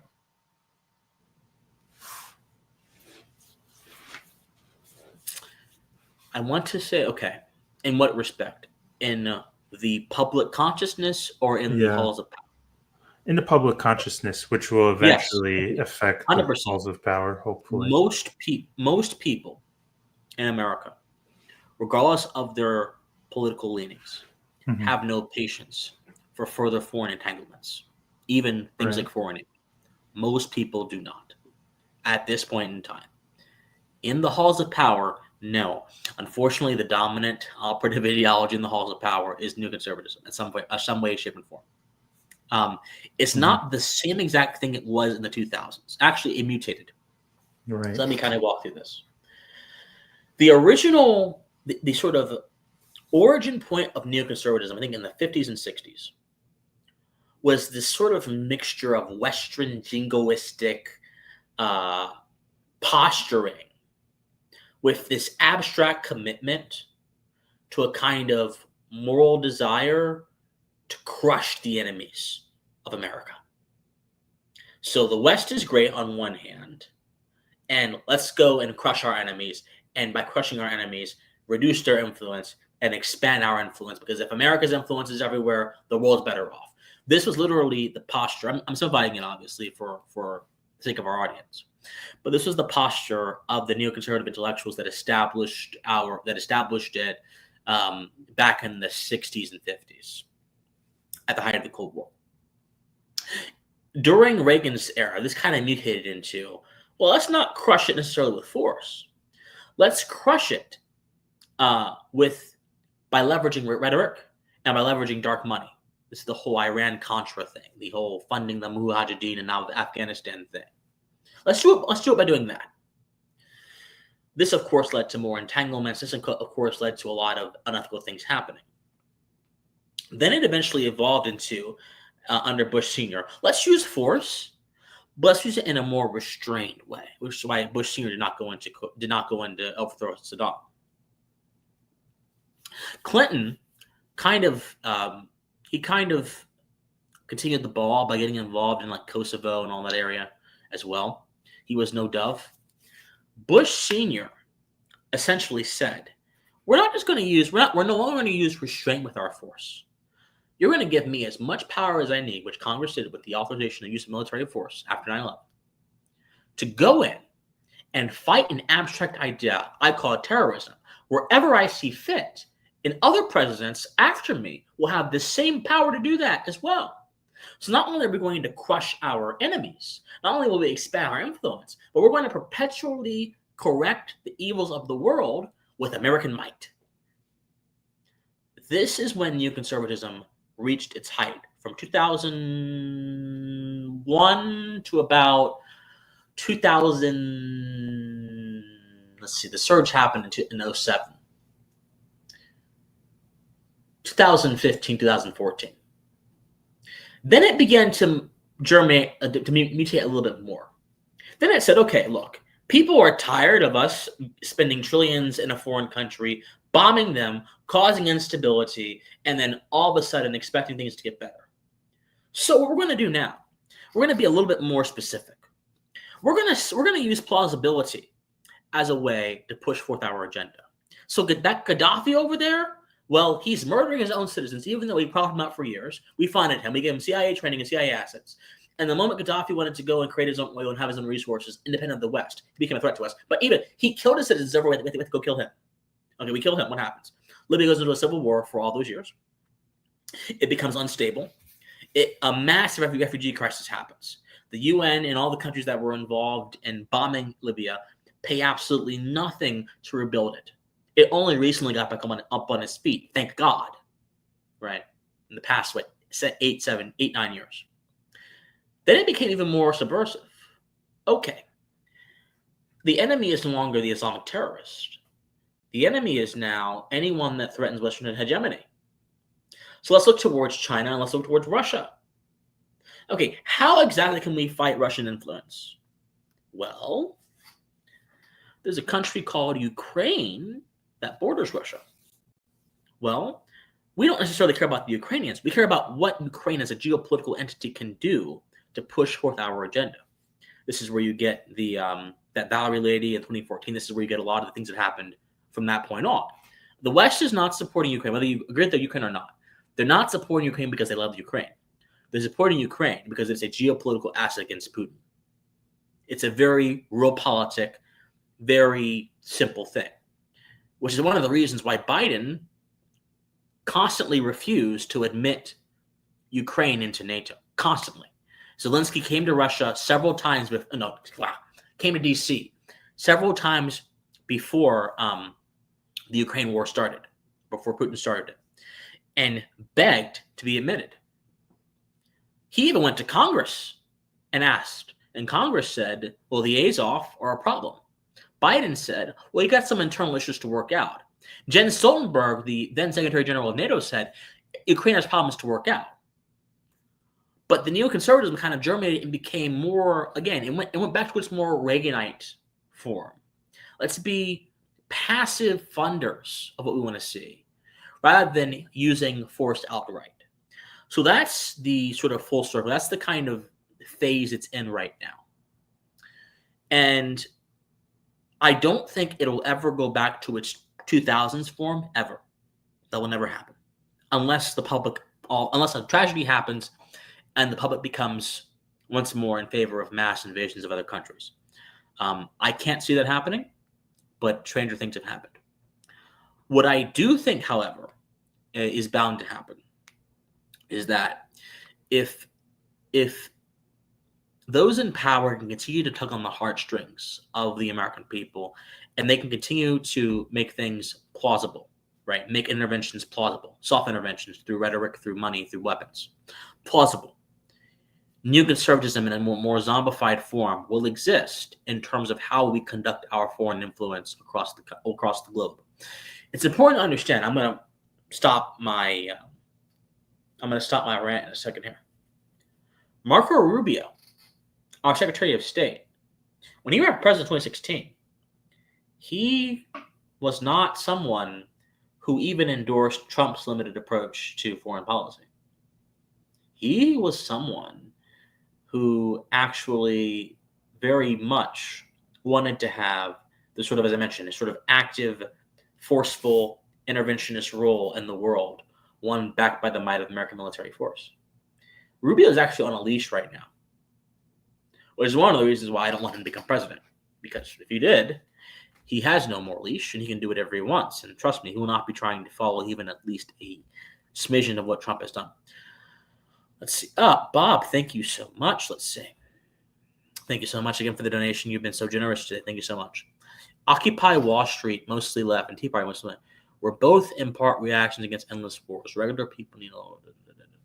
Yeah, correct. I think that's populism at a basic level. I agree, and it's a tragic. I mean, the Tea Party was one of the bright lights of the past decade or so. It's unfortunate what happened with them. They got hijacked and they just got steered into a wall. The Paul Ryans and the John Boehners, those people, man, those were obstacles. They just rode the wave and then direct us towards a dead end. Well, I think Paul Ryan's dead end was Trump. In some ways. He's always been a self-aggrandizing person. I've never liked Paul Ryan. I liked his posturing about fiscal responsibility, right? But other than that, he wasn't really impressive to me. I think he was just John Boehner was just foul though. I mean, he literally Obama came to him several times and said, "Hey, can I raise the debt limit?" He's like, "Yeah, no problem. Let's just completely abdicate our fiduciary responsibility to the youth. Let's completely, sign blank checks that are going to put people in debt in the future. No problem." Could I go on a quick tangent? Party? Ridiculous. Sorry, go on. Bobby mentioned about CIA plans. If anyone's connected to CIA, I wouldn't put it past JD with those Palantir connections in Silicon Valley. Mm. You know, Yeah, we no, a lot. don't know the full extent of JD's Right. network, and that's why he was chosen VP, because he had a very good billion-dollar class network. And you know, I wouldn't put it past JD. I think he's a smart politician, but I think he probably has connections in the we have a monetized deep state in America, and some of it's Peter Thiel related. Let me say this. Anyone who trusts J.D. Vance with all the information that is out there right now is someone who is announcing to the rest of us that they are okay having their ears tickled, and they are okay being lied to, and they are okay having our country led towards some pretty dark paths. I have never liked J.D. Vance. People can go back to my earlier commentaries. I have a video actually when J.D. Vance was announced by Trump as the nominee for vice president. I made a video exposing why I think J.D. Vance's ethos opposes American constitutionalism, why it's toxic. To that end. And I made a video. It actually got like 2,000 views. Actually did pretty good. A lot of people actually liked it too as well. There was actually a lot of people that liked it. It surprised me. I'm like, wow, it surprised me. That video, that criticism is actually one of the more lean criticisms of J.D. Vance.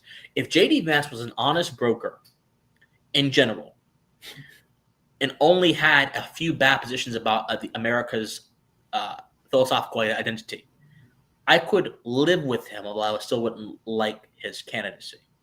But that's not the case. Not only does he have warped notions of America's philosophical identity, which is bad enough, which offends me, he also is operating within a space where a bunch of tech-obsessed transhumanists are using him and leveraging their influence through him to get a lot of funding with this administration for AI. Project Stargate is one of the most terrifying initiatives to come out of this administration for that very reason. A lot of people say, well, AI scares me. A lot of Trump supporters say, AI scares me. Okay, but President Trump is quite literally looking at the AI phenomenon, picking up his foot and pressing it on the gas pedals, and let's go as fast as we can to completely throw our society into this. Who near him is connected with one of the biggest people in tech and AI right now? J.D. Vance.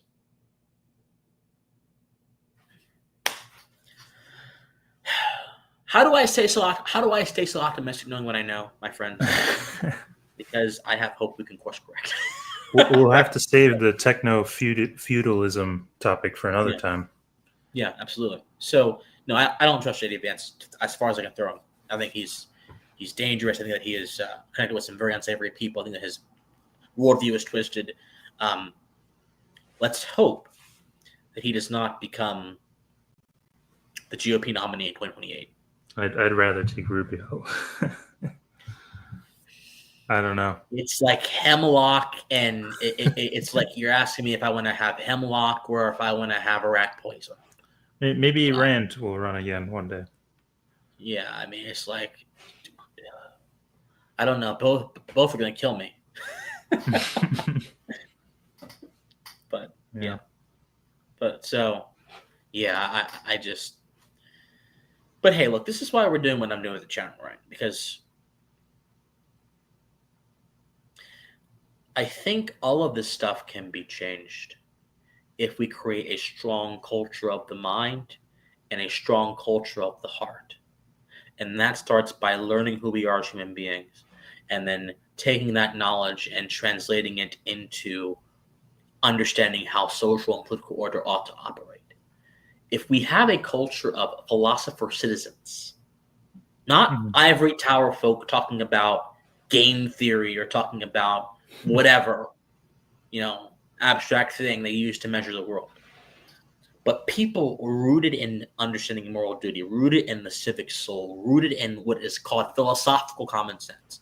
Not vulgar common sense where people say, well, doesn't everyone know this? No, but philosophical common sense was asked, what is common across human civilizations, and how might that show up in our current society? Mm-hmm. These things, a society of philosopher citizens is going to be a strong corrective towards the rise of techno dictatorship, techno authoritarianism, the rise of any Islamo-fascist narrative, the rise of any sort of a deep state. All of Jeez, that is going to be Bob with much another more effective. donation. Wow. See, I'm trying to go on a soliloquy here, but we keep getting. Bob keeps throwing money at us. Oh my goodness! Again, thank you so much, Bob. Wow. Thank you so much. You don't have to be an officer or agent of the agency. Just being someone who is close enough is enough. Normal people don't end up having friends at all. That's right. Wow. Well, first of all, I just want to let's just stop the show for a second. This is Bob's today, his fourth donation today or his fifth donation? Let's see. It might be fifth. I lost count. Hold on. Fifth. Let me just stop. We have to acknowledge this. Yeah, it's we have fifth. to be very thankful. We have to be very grateful. Bob is funding this project. 1, 2. Yeah, it's 5. Yeah, it's 5. Well, so again, thank you so much. Man, I don't know what to say.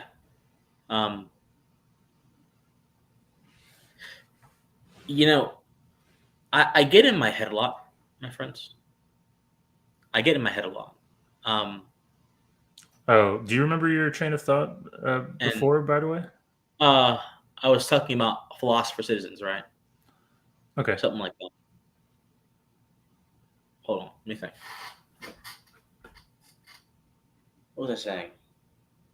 Yeah, you were talking about philosopher citizens and how you can get to philosophical common sense. I think if we have a strong culture of the mind, a strong culture of the heart, which is going to be induced by having philosopher citizens, not abstract thinkers that think about theories that make academics feel good about themselves, but people who understand what the requirements are to have not good lights, not just good lives, right? Which is a matter of character, right? Aristotle was all about character and flourishing. That's all fine and good.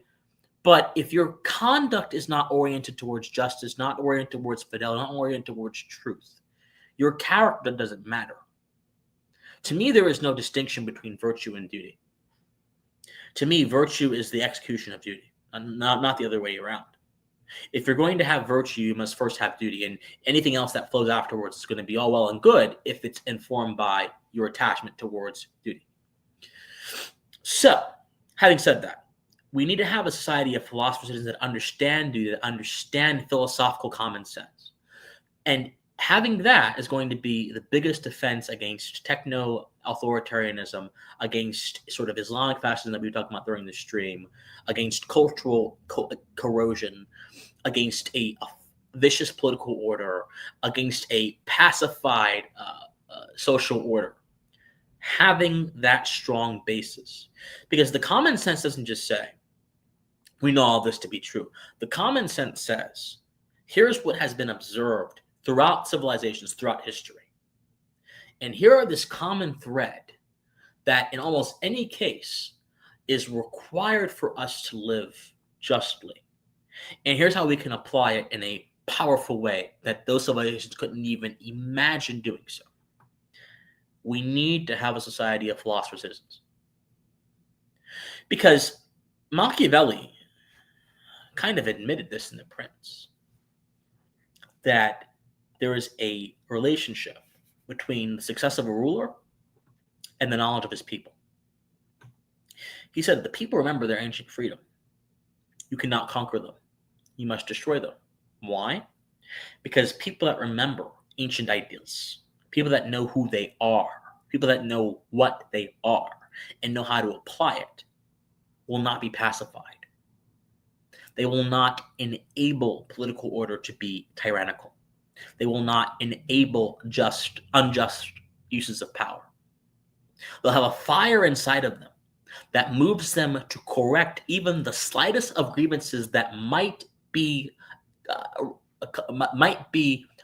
presage something much bigger, with the biggest and most overwhelming amount of force.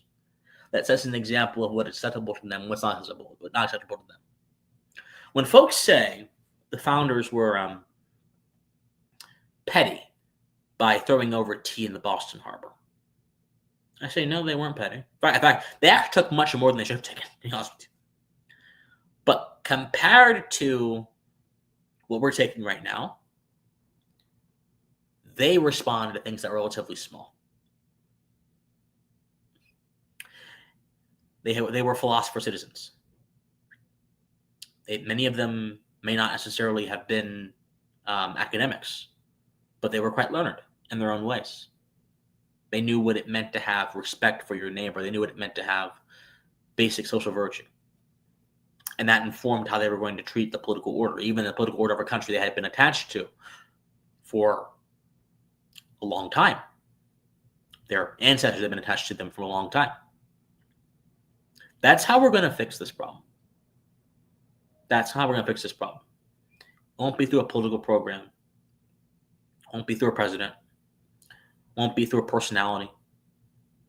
It's going to be through having a revolution of the heart in each and every one of us. And not just having that, but applying what that means to our everyday lives. Applying what that means. I can have an awakening. I can wake up in the morning. But if I remain asleep or I remain in the bed the whole day, my waking up meant nothing. It produced no fruit at all. But if I wake up in the morning with an understanding of what I'm going to do and I execute, nothing happens till you execute. You execute. From action flows results. From results flows formation. We must have a culture that is addicted to formation on every level. This is not pie in the sky. This is not theoretical. I don't do that. I've been criticized for not being as theoretical as I should be, according to some people. I don't do all that. That's strange criticism. I frankly don't have the patience for all that crap. Yeah. I dealt with it in academia. I don't do all that. What I do is I try to help people form better character and form better actions so we can form a better society and we can have the government we deserve, not the government that we have right now. We can have the nation that we deserve, not the nation we have right now. We can have the results that we deserve, not the results we have right now. Although in some ways we may very well deserve these results, but in a very vulgar sense. So that's my initiative here.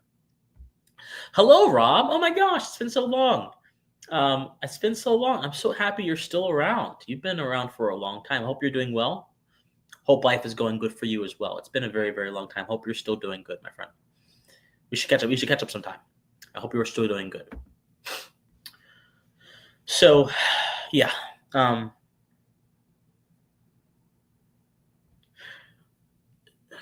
Before we close, I kind of want to go more into this a little bit, if you don't mind. A culture of formation. We talked about the CIA, right? The deep state, all that kind of stuff. A culture of formation becomes immune to propaganda. Okay? The CIA is well known for running mass propaganda operations across the country and across the world. That's actually how they manufacture consent, as Chomsky, who rarely made points that I agree with, but certainly made a good point when he coined that concept. And they get people to go along with everything. These people are not gods; they are wizards, and wizards can only cast spells that stretch to the extent of their knowledge. But their spells don't work on everybody. If you know how to resist their magic, their spells won't work on you. What I'm saying is, if you know how to resist their tricks, their propaganda will not work on you. formation, a culture of formation, of character, of the heart, of the soul, of the mind, all these things, and unite them into one single equilibrium. Propaganda can't touch that. Because propaganda to work has to rely on your ignorance. We're all ignorant of the fact. But you cannot know any of the facts and still know what is true if you have that formation. And it won't matter what facts you know, because you'll know how to assess facts you don't know. You'll know how to understand information you're not familiar with. And you'll have a judicious skepticism, not a ruthless one, but a judicious one that will allow you to parse error, parse manipulation and from truth. And decide which is which and call out which is which. The formation is at the core of everything. You don't need to be a Harvard graduate to know what your position in this society, what your position as a moral person ought to be, as a moral agent. So this is the message we got to talk more about. Moral panic, right? The title of this show. There is a reason to panic, but not for the reason I coined the name of the show, but because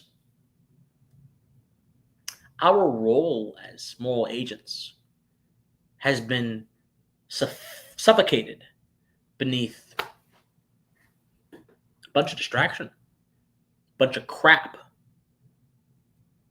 that doesn't deserve our attention. Okay, the average male gets 75 years to live. The average female is about 77, 78 years to live. When you reach your 20s, let's say at age 20, you're going to live to 100. That's only 80 years. It may seem like a long time. Only 80 years. And you're spending your time distracted. You're spending your time worried about who's doing what and what's happening outside, and what celebrities come into your town, and what reality TV show is on, and who's having this big beef on social media these days. You only have 80 years left if you're going to live to 100. Now, most of us will not live that long. Why aren't you trying to use that time? Not just to make an impact. When people say make an impact, they make their entire life one of utility. They measure their whole value on the basis of what mark they leave. Even if you leave no mark, the fact that you spent a life in motion attempting to make small differences in different places, that's enough to say you've fulfilled something, you've done something, you've accomplished something, you've achieved something. And the only way you can even get to a point where you're going to accept this is by completing the process of formation. As an idea, formation has actually had a very long history in philosophy.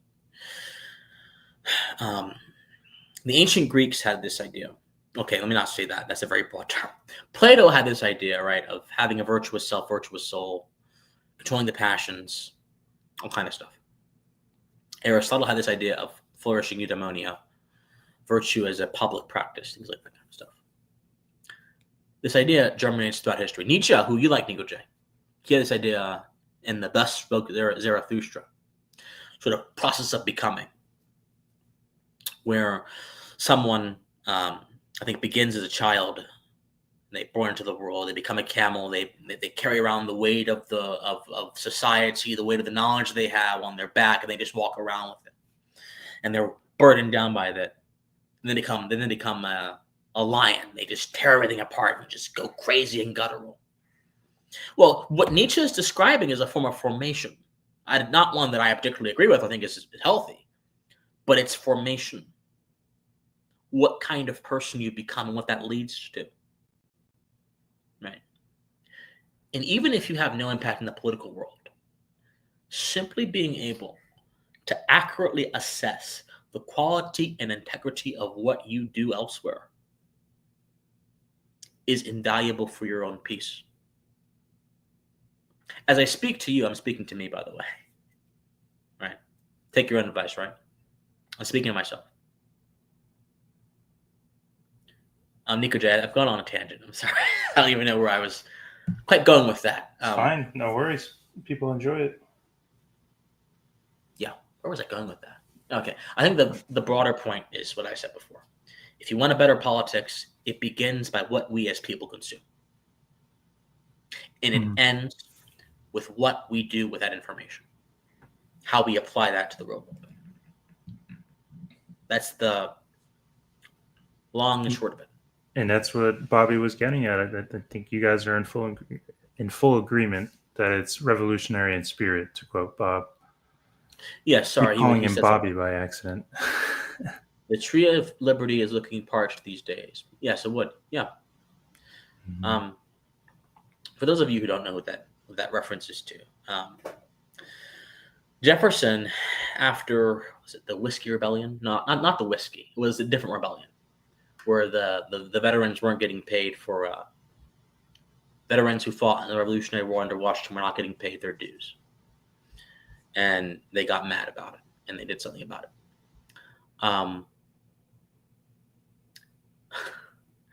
There was an uprising. I forgot what it was called again. Someone in the chat tell me.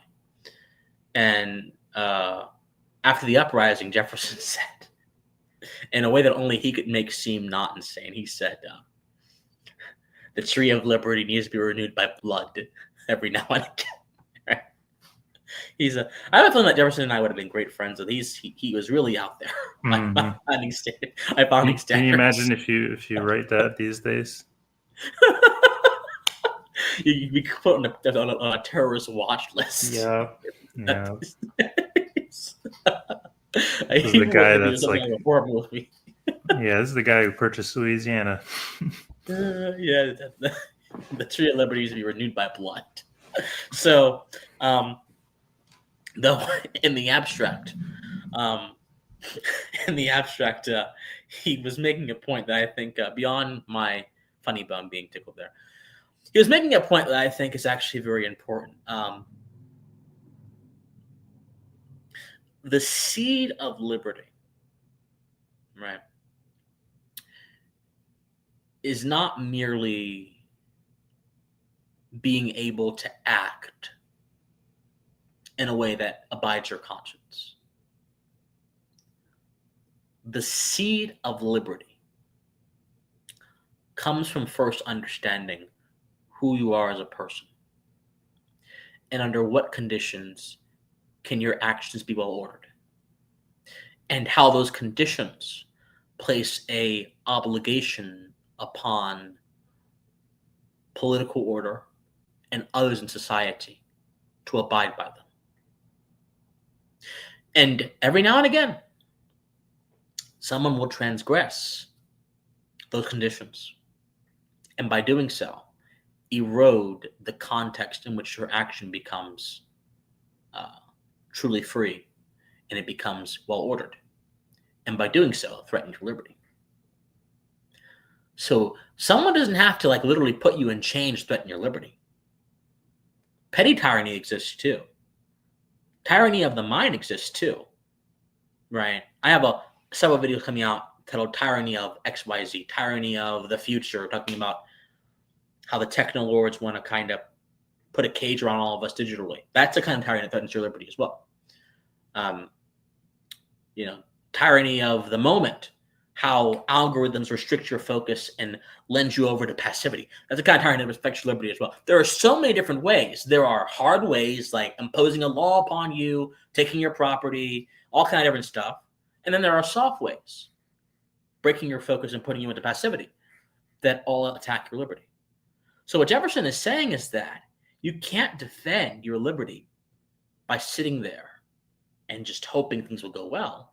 You must have muscle behind it. And if that muscle involves things that polite people don't want to see happen, generally, it ought not be seen as antithetical to the goal you're trying to reach. That's what he's saying there. So he just expressed it in a way that was a little bit more guttural. And by the way, look, I think Jefferson's one of the great statesmen of our country. I think he really, for all of his faults, Jefferson was just amazing. He had a lot of really good ideas. He's not my favorite president, obviously, but within the milieu of the founding generation, he was a bright light. Funnily enough, within American political history, Jeffersonianism was not an unopposed force. Unfortunately, there were other factions within American political history that were contrary to Jefferson's entire goals. Oh, sorry, I muted myself. And some of those forces actually exist today as well, which is very interesting. Maybe that's a different. Maybe that's a different video for a different day. The history of Jeffersonianism in America, but yeah. I'm going on tangents here. I think we covered a lot. I'm enjoying talking a little bit too much. No, but, it's good. Yes, Nikoji, do you have any input? I'm kind of hogging up everything here. No, I think we did a good tour of Americanism, even though we didn't start there. But I think the Jeffersonian topic is definitely going to be something to explore, because it's fascinating how he started with a Democratic Republican Party in one unit, and there Bob goes again. Jeez, Bob keeps throwing cash at us. He does. He keeps doing this. Wise words well spoken. Life is much more than it seems. That's true. Ask any old person to confirm this. Formation and good and our life of merit and virtue. Yes, absolutely, I agree with you. And Thomas Jefferson's quotes about the tree of liberty states, the tree of liberty must be refreshed from time to time with the blood of patriots and tyrants. Yes. Yeah. The phrase just that's true. Absolutely. Correct. Totally. It makes sense in that era. I think it makes a lot of sense in that era, having just, won the American independence. But somehow we're so far removed from that now that it doesn't make sense. And I think that's in some ways why libertarians and conservatives naturally value the Second Amendment, because they understand it as a potential necessity, not even potential, as some sort of necessity that was used in our foundation. Yeah, I think the only reason why things haven't gotten a lot more worse than they already have gotten is because of the risk of an arms race. I hate to think like that, but I think that's 100% the truth. 100% the truth. All right, thank you so much, Bob, for being here. Thank you so much for the kind donations and kind words. Thank you so much. I am forever grateful. Thank you so much. Thank you so much. So, all right. So we've covered quite a lot. If anyone else has, let's do it. Let's have like 4 more minutes before we call it out. Before we call it quits, because to go full circle, what are your thoughts of the insane amount of gun control in UK and how they still have stabbing incidences and things like that? Well, I find it very interesting. In the country that birthed John Locke, in the country that had one of the first Bill of Rights, the English Bill of Rights, in a country that laid claim to the seeds of the tradition of, we call the traditions of kind of a classical liberty, in Magna Carta and otherwise, in a country that facilitated so much of the discourse that ended up in America, we've seen a complete 180, a complete mass cultural ignorance translated into kind of passive servility. I remember I read a quote the other day. I think, what's his name? I think C. Bradley Thompson, who's a scholar of American history. He posted this quote up on his Twitter, and he said there was a this English guy. This guy was doing a history of England, writing about the history of England prior to like 1915, something like that. And he said that the average the condition of the average Englishman is that he never even notices the presence of the government in his life. Back then, which I find quite interesting. So this obviously, much like progressivism, is a rather new change in American history. I think the British descent to tyranny is also a rather new change in their history as well. Remember, the Glorious Revolution, which established sort of parliamentary absolutism in a sense, and limited the power of the monarchy, and brought forth a lot of discourse around classical republicanism, and kind of helped form what would eventually go to America and be much more successful than it was in the UK, ultimately. That happened in England. It was them. They did it. So it's definitely a slow burn into passive civility. And I think the fact they can't defend themselves effectively in the modern era is a sure sign of that. So, yeah, it's unfortunate. I really, one of the reasons I'm even hesitant, because by the way, look, once our project gets up and started, I mentioned the pensive cohort in my videos a lot. Once the project gets up and starting, I want to have, once the pensive cohort is established and strong in America, I want to have pensive cohort UK. I want to have young, classically minded people in Oxford and Manchester, all throughout the UK, who are willing to speak up on behalf of fundamental natural law values in their country and defend their country on that basis. So I'm actually quite interested in what happens in that country. I'm actually very interested. And I want to really see how things go down. I think that Likewise. there's a synergy between the United States destiny and the UK's destiny. And that synergy ought to be, I think, respected and understood in its proper signification. So yeah. Yeah, I definitely look to Europe to see where a lot of these political shifts are going on, because we live in a two-party system, and Europe has a lot of multi-party systems. Absolutely. But regardless, I appreciate all the viewers and all the questions and comments. Yeah, me too. Me too. I'm amazed that we have such a successful stream tonight. Mm-hmm. Again, thank Bob for all the donations, all the help. I'm amazed by his wealth.